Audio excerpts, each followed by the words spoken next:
a los Corintios. Los niños pueden pasar a clase.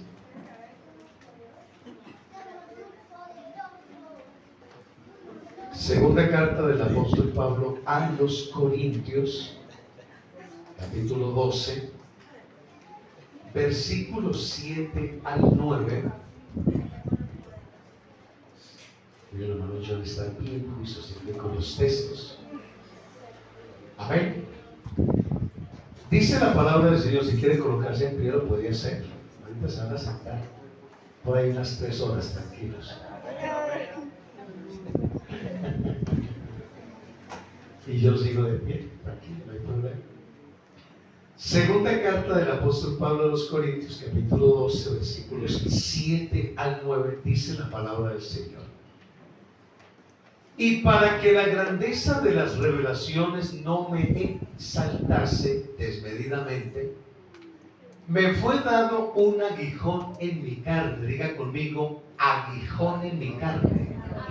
A ver fuerte, aguijón en mi carne, un mensajero de Satanás que me abofetere para que no me enaltezca sobremanera. Versículo 8. Respecto a lo cual 3 veces, dice el apóstol Pablo, 3 veces he rogado al Señor que lo quite de mí, versículo 9, y me ha dicho, bástate mi gracia. Diga conmigo, bástate mi gracia, porque mi poder se perfecciona ¿en dónde? En la debilidad. Por tanto, de buena gana, lo dice el apóstol Pablo, o sea, de buena manera, de buena gana, me gloriaré más bien en mis debilidades, para que repose sobre mí, ¿qué? Mire, para que repose en mí el poder de Cristo. O sea que hay una gracia y hay un poder que termina ahí en ese versículo texto. Bástate mi gracia, le dice el Señor al apóstol Pablo, y luego concluye, para que repose sobre mí el poder de Cristo. Amén. Diga conmigo, en el nombre de Jesús, escucho tu palabra. En el nombre de Jesús, guardo, dígalo conmigo, guardo tu palabra. Amén. Siéntese, por favor. Dígale al hermano que está ahí enfrente, el título del mensaje esta mañana es: bástate mi gracia, bástate mi poder. Dígase. Bástate mi gracia, bástate mi poder. ¿Estamos listos? Bueno. Hay algo que me ha llamado la atención con respecto a este texto, estos textos que tomamos. Y saben que estos 2 textos nos muestran prácticamente la respuesta, una respuesta genuina para el apóstol Pablo a los ruegos que hace el apóstol Pablo. Y saben que Dios es sabio y sabe cómo responder en su momento determinado, ¿cierto? Porque hay quienes dicen que Dios no escucha, hay quienes dicen que Dios no responde, hay quienes en algún momento dicen, no, es que Dios, yo no sé, me abandonó, porque qué problema tan grande, y en este problema tan grande donde yo quiero tenerlo al lado mío, ¿dónde está que no lo veo? Pero Dios en su sabiduría le responde al apóstol Pablo, y Dios tiene varias maneras de responder. Es decir, hay que saber en qué momento Dios va a responder. Hay que conocer, conocer cuándo va a responder y por qué motivo va a responder. ¿Estamos de acuerdo? Porque a veces nosotros queremos que las cosas sean así apresuradas. No, es que quiero que me respondes ya. ¿Por qué tengo que esperar tanto tiempo? ¿Por qué tengo que esperar tantos años? ¿Por qué tengo que esperar que vivir ciertas situaciones? No, Señor, necesito que me responda ya. Y no es así. Los textos que tomamos en sí tiene varios posesivos. Cuando hablamos de posesivos, tiene que ver expresiones. Posesivos es expresión, y aparecen dos letricas que quiero puntualizar aquí. Varios momentos donde dice mi. Vamos a devolverlo, por favor, versículo 7. El apóstol Pablo está escribiendo, dice, para que la grandeza de las revelaciones no me exaltase desmedidamente, dice, me fue dado un aguijón, primera palabra, ¿en dónde? En mi carne. Diga conmigo, mi carne. Entonces aparece la primera frase, mi carne. Primero me fue dado desmedidamente un aguijón en mi carne. Y ese aguijón en mi carne, un mensajero de Satanás que me abofeté para que no me enaltezca sobremanera. Parece que el apóstol Pablo tendía a enaltecerse. Tendías a sacar pecho, a mirar a todos pequeñitos. Pero había un aguijón que lo atormentaba a él. Ya les voy a explicar de qué se trataba ese aguijón. Versículo 8. Respecto a lo cual 3 veces he rogado al Señor, mire, que lo quite ¿de dónde? Es decir, escuchamos la primera palabra, mi carne, y luego él clama al Señor con un ruego, con una convicción, por favor, quítemelo de mí. Parece que el aguijón estaba en los miembros de su cuerpo, en su carne está el aguijón. 3 veces he rogado al Señor, expresa el apóstol Pablo, que lo quite de mí, versículo 9. Pero vuelve otra vez esta frase en mí, dice, pero el Señor me ha dicho, bástate mi gracia. Escuche eso. Bástate mi gracia, y no solamente mi gracia, sino que luego lo puntualiza, dice, porque mi poder se perfecciona en la debilidad. Por tanto, de buena gana, miren, de buena gana me gloriaré más bien en mis debilidades. ¿Para qué? Para que repose sobre mí, ¿qué? Es decir, tiene un aguijón que está en mi carne.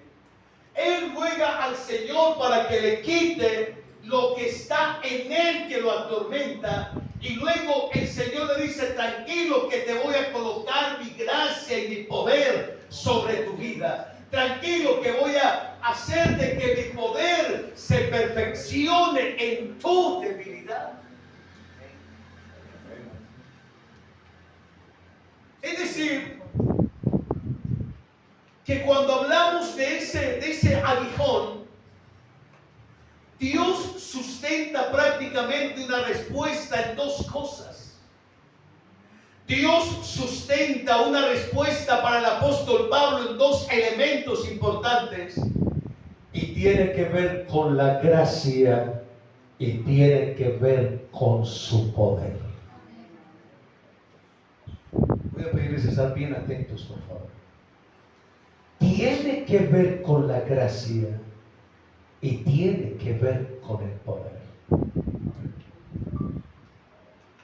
La gracia y el poder de Dios prácticamente se conjugan en la vida de un creyente, en la vida de un servidor, en la vida de un diácono, en la vida de un predicador, en la vida de una persona que tiene convicciones de llegar al cielo. Prácticamente se unen en una misma dinámica.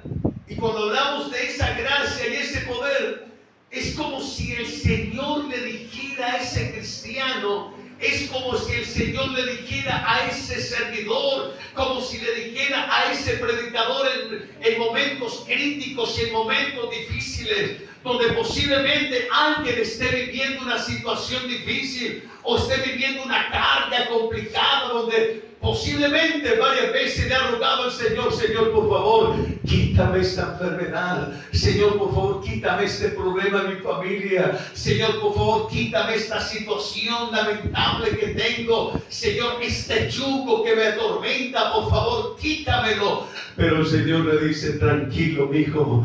Bástate mi gracia y bástate mi poder.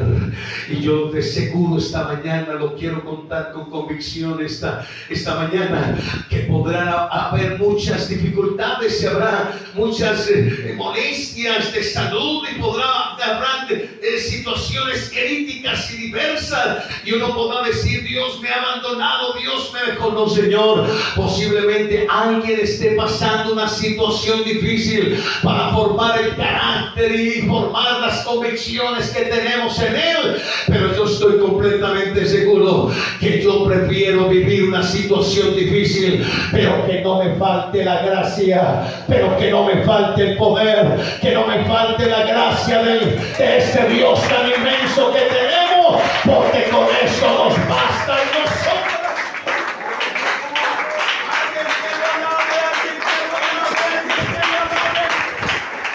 A ver, ese aplauso fuerte para el Señor, ese aplauso fuerte para el Señor.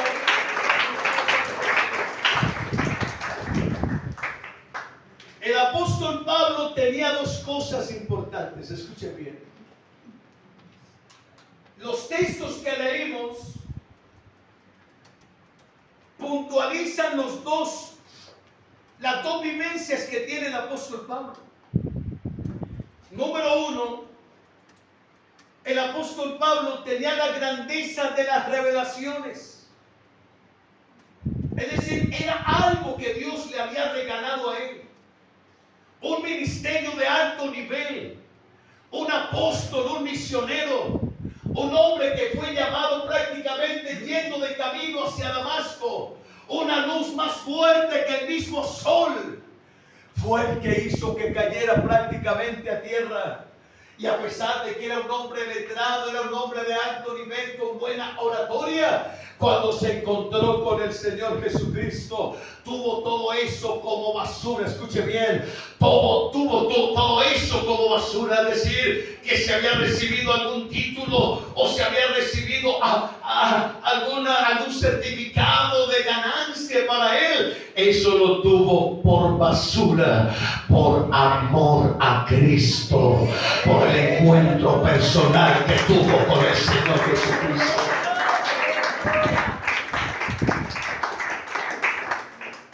Pero número dos, ¿qué tuvo el apóstol Pablo? Tuvo debilidad. A pesar de que tenía ese don de revelación y tenía esa manera de poder ser un gran ministro, había algo que lo tenía con la cabeza abajo. Porque a veces se nos quiere subir los humos. ¿Cierto que sí? A veces los pinches se nos quieren subir a la cabeza y nos volvemos intocables. Es que yo soy profesional. Es que yo soy el mejor predicador, ¿cierto? Es que yo soy el mejor evangelista. Es que yo soy el mejor de todos los que hay, los que sirven allá. Yo soy el mejor. Pero el apóstol Pablo, a pesar de la circunstancia que vivía con Dios y esa experiencia que tuvo con el Señor Jesús en el camino, también tenía una debilidad. Y él menciona que seleccionó, dice: por tanto, de buena gana me gloriaré, no tanto en el ministerio que me ha regalado el Señor, no tanto en las revelaciones, y por tanto, de buena gana me gloriaré más bien en ¿qué? En mis debilidades, para que repose sobre mí el poder de Cristo. Porque cuando soy débil, entonces soy fuerte. Cuando el Señor está conmigo, entonces soy fuerte. Cuando el Señor interviene en mi vida. Porque a veces cuando hay jactancia, cuando hay ego, cuando queremos que no nos pasa absolutamente todo, parece que todo nos va bien. Y claro, entonces ahí es donde se nos hace difícil buscar al Señor. Ahí es donde se nos hace difícil buscar una respuesta del Señor, porque lo tenemos todo. ¿Ustedes creen que no fue bendito la lepra que tuvo el leproso? Yo lo podía hablar así: bendita lepra. Porque esa bendita lepra que tuvo el leproso fue la única manera de poder sentir las manos del Señor Jesucristo. Si el leproso no hubiese tenido lepra, de seguro no había sentido las manos del Todopoderoso. Esta mañana, si hay un aguijón que atormenta nuestra vida, si hay un aguijón que hace que nuestras circunstancias sean difíciles, por amor a esa gracia, por amor a ese poder, bienvenido lo que sea, pero solo por la gracia y la misericordia de Dios, solo por su poder. Alguien que alabe el nombre del Señor, alguien que alabe el nombre del Señor, alguien que alabe su nombre.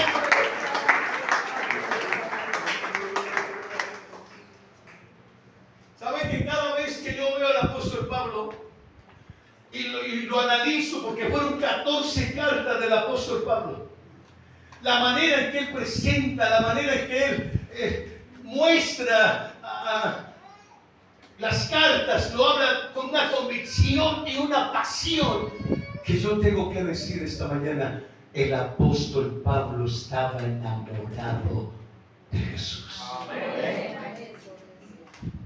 El apóstol Pablo se tragó de Jesús.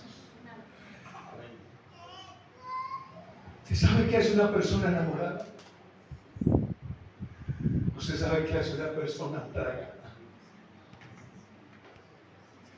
¿Qué es una persona que está enamorada?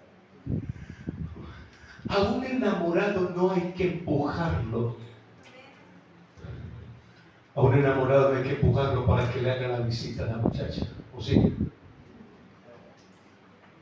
A una enamorada no hay que empujarla para que esté hablando constantemente con su novio. Si no hay manera de comunicarse con él, se las inventa, ¿cierto? Es un desespero enorme, se desespera, quiere verle la cara, así tenga una carita no muy bonita, pero si está enamorado, De una vez dice: no, yo tengo que verme con ella. Ella dice: yo tengo que encontrarme con él. Y tiene que inventarse cosas y travesuras, y se inventa cosas para encontrarse con esa persona porque está enamorado, está enamorada. Es decir, no hay que empujarlo. Un enamorado no hay que obligarlo a que hable con él. Chatea en la noche, chatea en la tarde, habla con él en la mañana, se encuentran en la tarde y hablan 3, 4, 5 horas, y no importa, llegan a la casa y luego vibra el teléfono otra vez porque quieren seguir hablando. Eso lo hace un enamorado. Eso pasó con el apóstol Pablo. El apóstol Pablo estaba tan enamorado de Jesús que estaba decidido a hacerse pedazos por él, que lo mataran, que lo trujaran, no importa. Él fue vituperado en sus espaldas, recibió una cantidad de látigos, fue metido a la cárcel, y sin embargo, a pesar de todas estas circunstancias, él dice: todo lo puedo en Cristo que me fortalece. Todo lo puedo en Cristo que me fortalece. Alguien que alabe el nombre del Señor. Alguien que alabe el nombre del Señor. Alguien que alabe el nombre del Señor.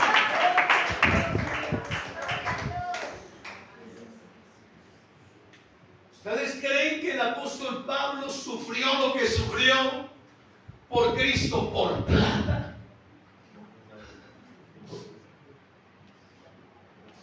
¿Sabe cómo murió el apóstol Pablo? El apóstol Pablo murió aserrado.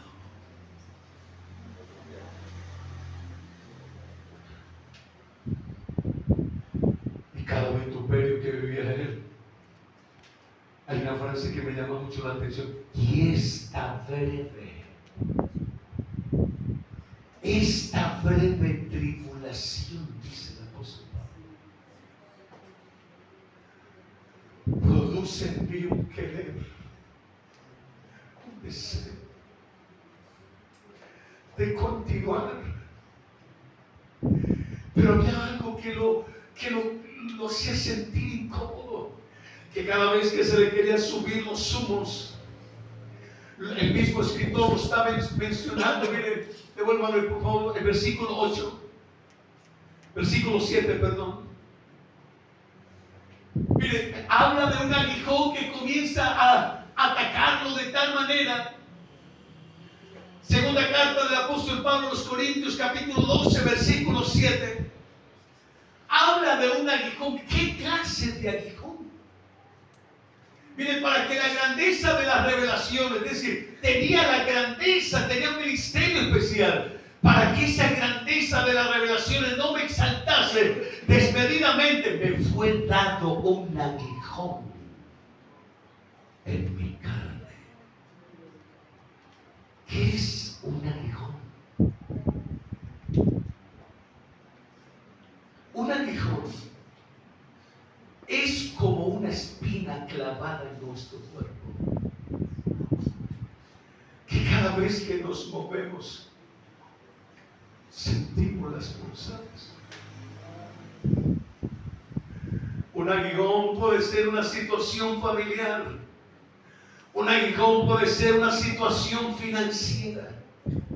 Un aguijón puede ser una situación emocional. Un aguijón puede ser una incapacidad física. Un aguijón puede ser un hijo que está en las drogas. Un aguijón puede ser una situación de pareja. Tú quisieras que tu pareja cambiara, pero no. Así te la colocó el Señor. Un aguijón puede ser una inestabilidad emocional. Y vienes al culto y te congregas y estás en ayuno y estás en los programas de intercesión, pero todavía sigue ese aguijón ahí. Todavía sigue ese problema. Situaciones económicas, situaciones lamentables, situaciones emocionales, donde tú quisieras estar bien.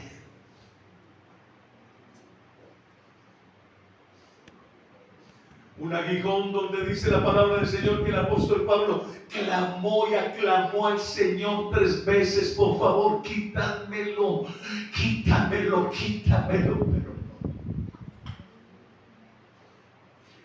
Y aquí la situación no es tanto el aguijón, porque a veces queremos que el Señor nos quite el aguijón. Pero el problema no es tanto el aguijón, sino cómo reaccionamos ante el aguijón. El problema no es que nos quiten el aguijón, el problema no es que me quiten la manera de buscar al Señor. No, Señor, aquí lo que hay que encontrar es que ¿por qué motivo tengo el aguijón? Porque si todo marcha bien, entonces yo no necesito a Dios. Si todo marcha bien, no necesito ir a ayunar. Si todo marcha bien, yo no necesito congregarme tanto. Todo bien. Si yo tengo todo bien, ¿para qué buscar tanta presencia de Dios si todo marcha bien? Yo recuerdo a alguien de mi familia que en una ocasión le dije: por favor, testifícanos. Y de una vez me fue diciendo: ¿y yo de qué le voy a testificar si yo nací en un lugar cristiano? Si yo nunca he sido una borracha, si yo nunca he sido un alcohólico, nunca lo he sido, ¿de qué voy a testificar? Yo dije: Señor Jesús, oh, si ella pudiera experimentar el poder tuyo. Permítele, Señor, que ella tenga un motivo para que testifique de lo poderoso que es nuestro Dios, de lo poderoso que es este Dios que tiene esta iglesia preciso. En unos días comenzó a sufrir una situación, lo hemos escuchado aquí esta mañana. Ella misma lo habla. Rubén, ¿tú te acuerdas que yo te dije un día que no tenía que testificar?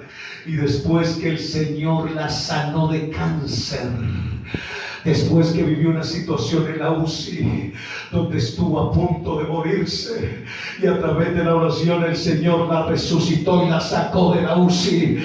Entonces cuando ya estaba bien, dice Roosevelt: ahora sí tengo que testificar que Jesucristo sana cáncer, que Jesucristo sana leucemia, que Jesucristo sana lo que sea. Alguien quiere alabar, alguien quiere alabarlo, alguien quiere aplaudirlo, alguien quiere darle el honor.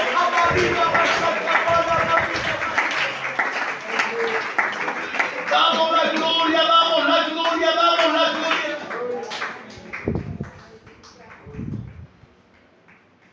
Todos sabemos, iglesia, que a veces esos ciertos aguijones se vuelven incómodos.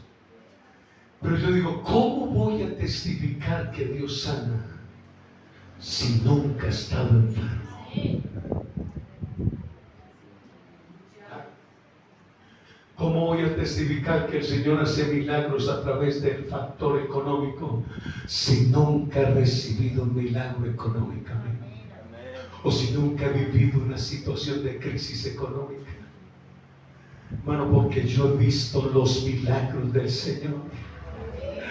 Porque cuando está ya ese refrigerador vacío, cuando el vestido ya no me da, como que cuando ya me echaron del trabajo y no hay opción de nada, entonces ahí es donde nosotros tenemos que reconocer y valorar que la gracia de Dios es suficiente, que la gracia de Dios está con nosotros y que en el momento de dificultad Él abre puertas, Él abre camino donde no hay, Él abre sendas. Alguien que alabe el nombre del Señor, alguien que alabe el nombre del Señor. A ver ese aplauso. Damos la gloria, damos la gloria, damos la gloria.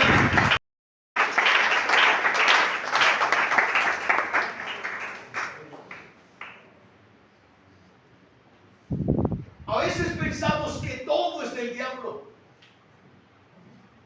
Y viene una dificultad: diablo cochino. Y alguien se enferma: diablo cochino. Y todo es el diablo. Y todo es el diablo. Y sabe que el diablo hasta tiene que ver con esto de la gracia. Porque el diablo tomó la humanidad de Cristo y lo hizo pedazos, ¿cierto que sí? Si usted analiza, mire, si analiza bien en Isaías capítulo 53, del versículo 1, la manera en que el mismo Jesús, que es el verdadero Dios y la vida eterna, en su forma humana vivió momentos críticos. Versículo 2, por favor, mire. Subirá con renuevo delante de él como raíz de tierra seca. No hay en él parecer en mi hermosura. Dice, le veremos más sin atractivo para que le deseemos. Versículo 2. Pero él fue despreciado. Él fue desechado entre los hombres. Fue un varón de dolores. ¿Alguien ha sufrido algún dolor algún día? ¿Alguien ha sido despreciado por alguien en algún momento? Dígalo con libertad, por favor. ¿Alguien ha sido desechado en algún momento de algún lugar de trabajo? No, usted no nos sirve por evangélico, váyase. Cristo vivió dolores, experimentado en quebranto, y como que escondimos de él el rostro, fue menospreciado y no lo estimamos. Versículo 4. Pero ciertamente llevó en nuestras enfermedades y sufrió nuestros dolores, y nosotros le tuvimos por azotado, por herido de Dios y abatido. Versículo 5. Mas el herido fue por nuestras rebeliones, él fue molido por nuestros pecados, y el castigo de nuestra paz fue sobre él, y por su llaga fuimos nosotros curados. Y le explico por qué por su llaga fuimos nosotros curados. ¿Sabe por qué motivo por su llaga fuimos nosotros curados? Porque el diablo pensó que ya lo había exterminado. El diablo pensó que ya lo había hecho pedazos. desde el Getsemaní que inició ese sacrificio, donde él mismo decía: oh Padre, si es posible, pasa de mí esta copa, pero que no sea conforme a mi voluntad, sino conforme a la tuya. Y de esa manera comenzó a vivir una situación lamentable. Y claro, y el diablo pensó que lo había tomado y que lo había llevado hasta la cruz y lo había matado siendo crucificado. Pero lo que no se había dado cuenta el diablo es que ayer ese cuerpo hecho pedazos llevaba cautiva la cautividad, llevaba los pecados de toda la raza humana, llevaba todas las enfermedades de la raza humana, llevaba la situación tuya y la mía, llevaba el tormento tuyo y el mío. Tenemos que decir: solo por su gracia, solo por su gracia.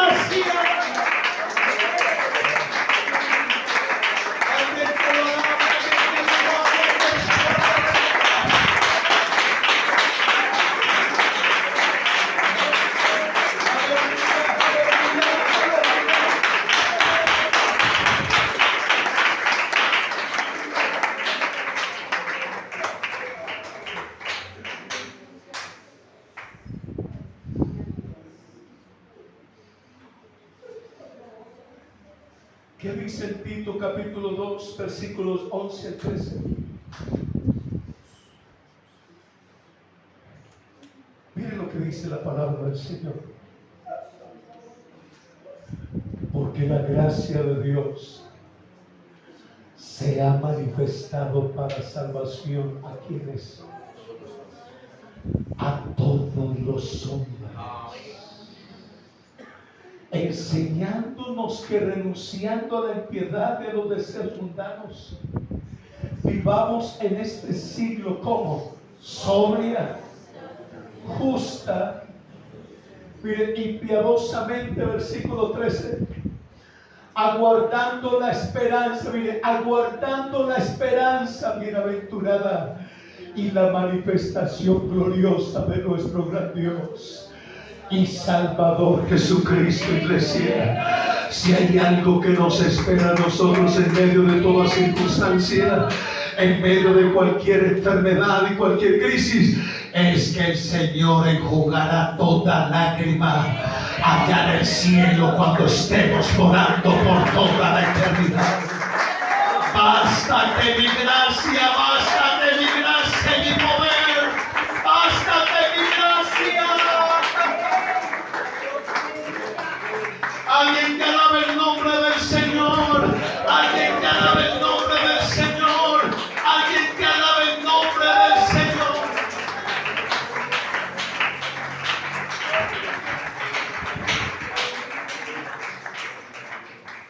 No todo sufrimiento, escuche por favor, no todo sufrimiento significa abandono de Dios.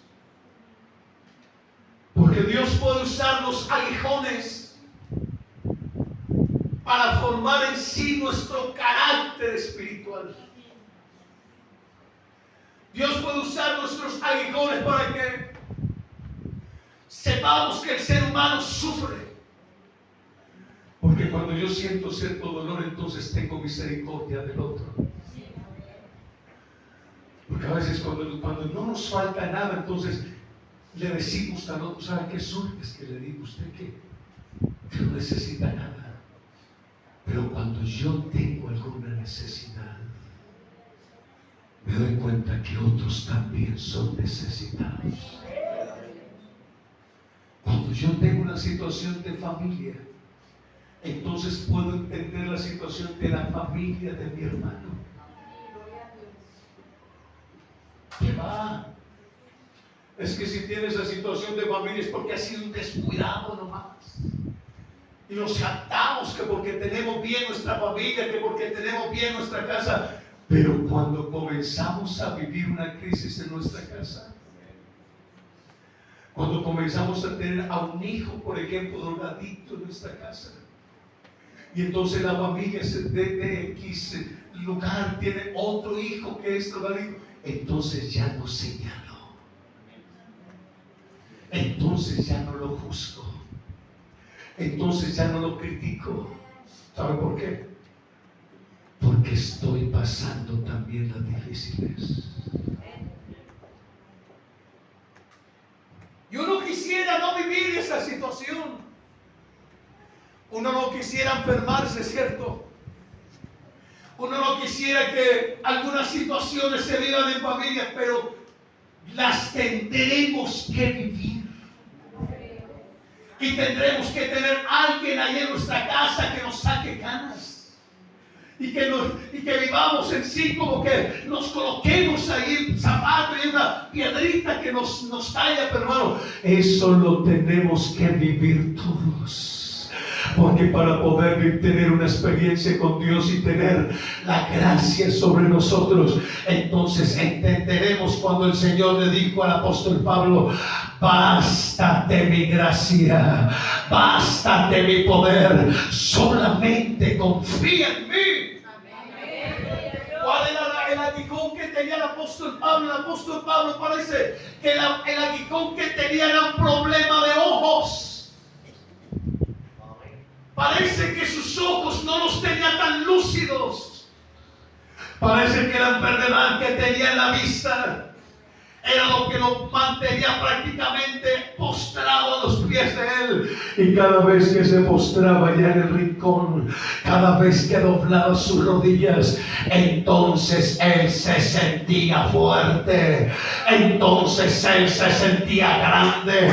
¿Sabe por qué? Porque si alguien quiere ser grande en Dios, hay que doblar la rodilla, hay que inclinar el rostro en tierra, reconocer que no hay otro más grande que el Dios que tiene esta iglesia, que no hay un Dios más grande como el Dios de esta iglesia. Alguien que aplauda la presencia de Dios, alguien que aplauda la presencia de Dios, alguien que le dé la gloria.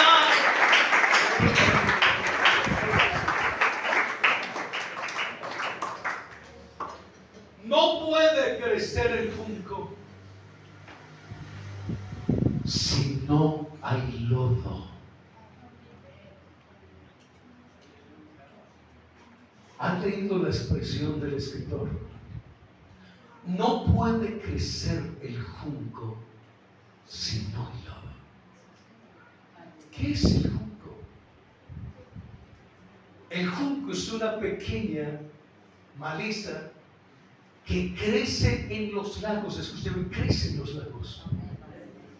Y saben que para poder que salga ese junco, el lago tiene que almacenar una cantidad de polvo, de maleza, de mugre. Y entonces cuando ese mugre, ese polvo se acomoda en los lagos, entonces ahí es donde nace el junco. Y saben que el junco es una de las matas que producen el mejor oxígeno en el mundo. Pero nace en los lagos, nace en el lodo. O sea que para poder que haya junco, tiene que haber lodo. Para poder que haya un derramamiento del Espíritu Santo aquí en este lugar, tenemos que reconocer que el único que puede resolver nuestros problemas, el único que puede resolver el lodo que tenemos por dentro o donde nos paramos, se llama Jesucristo de Nazaret. Se llama Jesucristo de Nazaret. Se llama Jesucristo de Nazaret. Para poder contar los milagros, tenemos que vivir momentos difíciles. Para poder contar que Dios sana cáncer, hasta de pronto tengamos que vivir un cáncer. Pero si el Señor quiere glorificarse en tu vida, bienvenido toda crisis o situación, porque es con la gracia del Señor y el poder de Dios, con eso nos basta y nos sobra. Alguien quiere depender de la gracia del Señor. Alguien quiere depender de la gracia. Alguien quiere depender del poder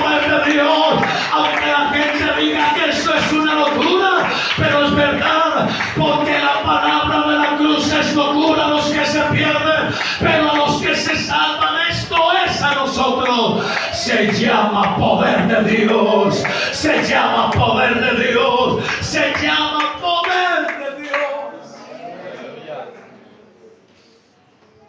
Yo quisiera preguntar esta mañana, ¿cuál es tu aguijón?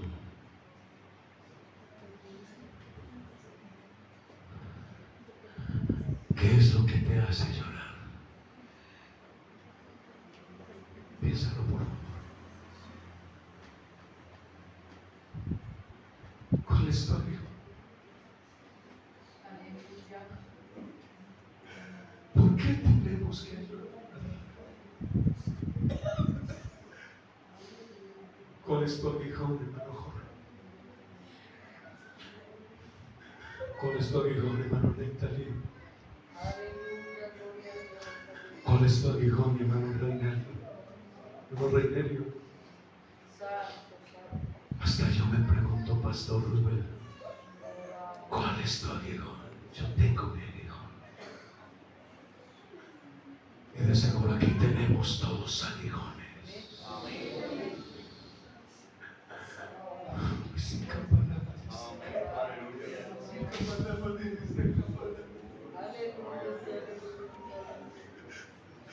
Pero cada vez que yo digo, tengo mi aguijón, ese aguijón es lo que me hace doblar mis rodillas y lo que me hace postrarme y lo que me hace entender que no estoy solo, sino que hay uno que está conmigo cuando soy débil. Hay uno que está conmigo cuando estoy en los momentos difíciles. Hay uno que cuando pensamos que no hay nadie que está con nosotros, Él prometió estar con nosotros todos los días.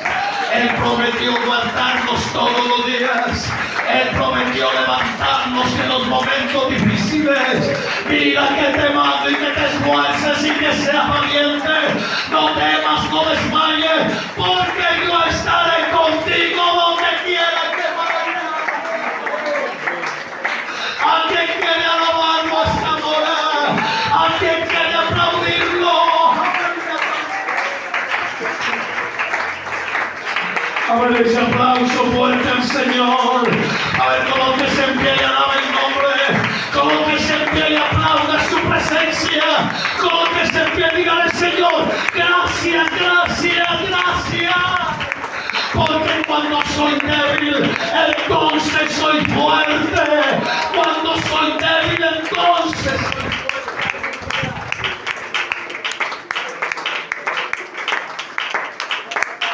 Tiene que haberlo para que haya avivamiento. Tiene que haber un momento difícil para poder contar las maravillas de Dios. Yo quisiera invitar a alguien que sea sincero con el Señor. Alguien que esté viviendo un aguijón, que esté viviendo una situación difícil acá. Qué bonito cuando uno es sincero con Él.